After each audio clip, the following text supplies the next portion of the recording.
Hello everyone and welcome to this video for Raid Shadow Legends, and in this video I want to talk a little bit about what they call old school fusions, which is the events that we've had previously where you have multiple events, tournaments, things you have to complete to gain enough of the champions, either that way or through summoning, so that you could eventually, how would you put it?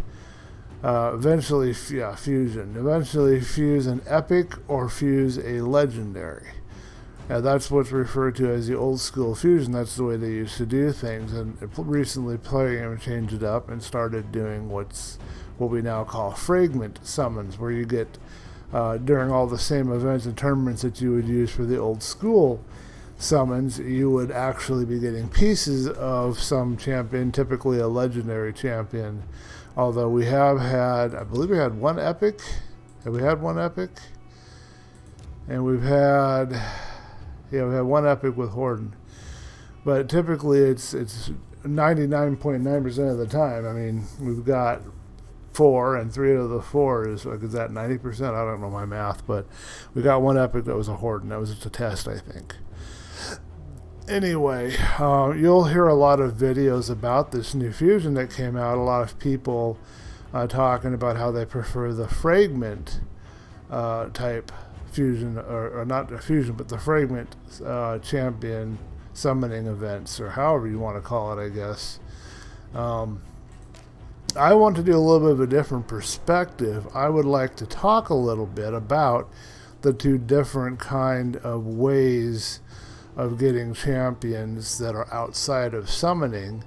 I want to talk briefly on this latest fusion event, some stuff that I noticed about it that is not cool, and I want to talk about which one I prefer. And then in another video after this, I'd like to go through all of the champions, the new champions that have come out. And we'll go through each of these champions. You've heard about the epics, you've heard about the 2 legendaries that they've added of these new champions, but you probably haven't heard much at all about the rares, and I'd like to go over all of that in the video following this one. So let's quickly take a look at what is required to get some of these champions that you need to complete this fusion, should you just choose to do it. And I will say for the official record right now that I am not doing this fusion event, and I will explain why by what I'm going to show you. Alright, look very closely here at where they've placed this rare champion. In previous events that we have had, to get a champion in this kind of tier here at the top, 1,000 points or more, as far as I recall, and you can correct me if I'm wrong, this has been epic level around here. Either at the top or somewhere in this positioning, this is where you'd find an epic champion, not a rare. Okay, so keep that in mind. 1,800 points required to get a rare champion, one of these new ones for the fusion. If we go over to events, here's a champion training. We have to get 2,275 to get a rare of another one of the new champions here, and then I guess it's essentially double to get another one. Normally a rare champion should be found somewhere around the just below 1,000 mark. Somewhere in the 500 to 1,000 mark, unless I am wrong and mistaken on that. But in previous events that we've had, it hasn't been so far pushed ahead like this. It hasn't required so many points. And if we go over here to the dungeon divers, we can see again we have to have a lot of points to get this rare champion.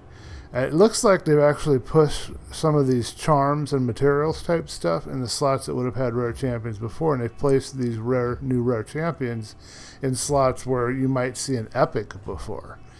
That's what it looks like to me. But that's why I'm not doing this event, because you get so piddly amount of few points doing your normal stuff. It's specifically designed, I think it's actually designed more for whales, because just doing your normal dailies, even doing the advanced quest and using the normal amount of energy that you would have each day, I've run the numbers briefly. I'm not going to try and go over it here, but I know from experience that it is very unlikely that I will get up to the 1,000 point level just doing my normal tasks. And I use up all of my energy. I've been doing the advanced quests, and I play every day, and I log in, and I know where I'm going to end up, and I'm probably going to be somewhere around here. I don't think I'll make it to this. So in my mind, what they've done is they have made it more difficult to get these new rare champions than rare champions have been to get in previous events, and that's why I will not do the fusion, because I don't want to invest all of that time and energy into it. So I've just kind of shrugged it off. I'm not even going to care. If by some miracle I get any of these rare new champions, I'll just enjoy and have them, but I'm not going to I won't even bother trying to come in here and doing any of the fusion type stuff. I'm not even going to spend the time. So as far as old school fusion versus fragment, I prefer the fusion events of the past. I don't prefer fusion events if they're going to look like this from now on. Then I would have to say I don't like either of them. But I do like the previous fusion events, and one of the reasons that I like the previous fusion events is that it's easier for me to get a hold of the champions. I'm not fighting for just a piece of a champion. I actually get a whole champion out of it. And this fusion that we had, I think a fusion or two ago that we had, I wasn't able to complete. I ended up with the epics. The epics weren't any good, but I was just focusing on just trying to get these, not these epics, but the epics that were available at that time for that fusion. Because I knew I wasn't going to get enough to do the legendary. It just wasn't something I could feasibly do. So for me, I prefer to do the old school fusion because I know the way they used to do fusions, I would actually get champions out of it. If I stick with the fragment type summons, I know that I'm not going to get a champion. I'm going to get a part of a champion, and then I'm going to have all these pieces sitting over here that I can't do anything with.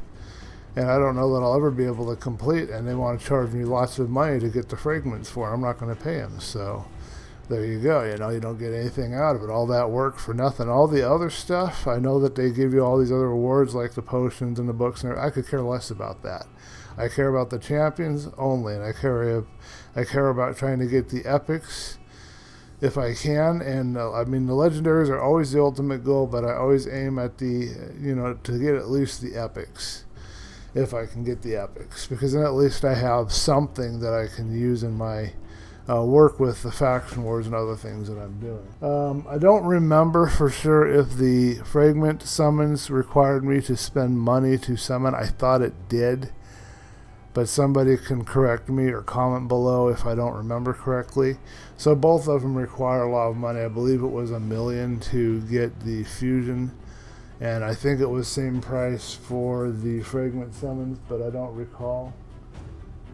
But that's just basically going over some of this stuff. But this current event, if this is the way that fusions are going to be from now on, then I don't prefer either. I don't care about either. And, I'm not going to put a lot of effort into either kind of event. If they go back to the way they used to do fusions, if they do any more fusions, where you get champions, you don't have to have 1,000 points of anything to get yourself a rare champion, well then that would be more, I would actually like that more than just getting a little piece of a champion.